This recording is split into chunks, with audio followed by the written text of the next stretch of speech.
My name is Fiyin Okupe and I'm reading Prince of Monkeys by Nnamdi Ehirim. And in this video, I will majorly be talking about the writing style of the novel.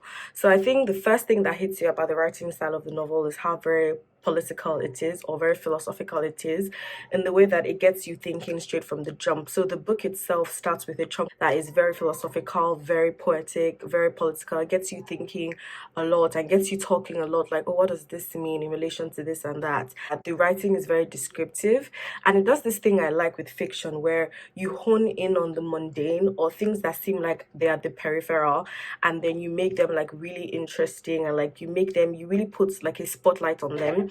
And he does that in one of the scenes that starts the book, where they are at the fella shrine and a man comes to beg for money, and a paragraph or two just really hone in on the man that's begging.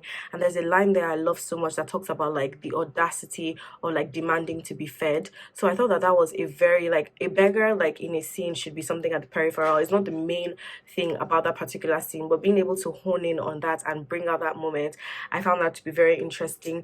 The narrative technique as well I like is in first person. So Ihechi, who is the main character, takes us through the story by himself. We see a lot of what's going on in his mind, the way he relates to other characters, his fear, his desire, his mediocrity, his flaws. Like, because it's a first person narration, we get a lot out of the characters in that way.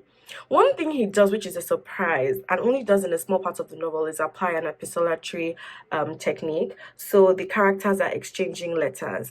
And I don't know if you've read Miriam Barr's So Long a Letter, but epistolatory writing is really interesting in the way that it's almost like very intimate, you reading a letter that is sent to someone. So he also applies that at the end, and I think that's very interesting. It's very descriptive writing, it's political, it's interesting. I've really enjoyed reading it. Monkeys is now available to read on the One Read app, which you can download on the Google Play Store, on the Apple App Store. Find me, find you, find the world.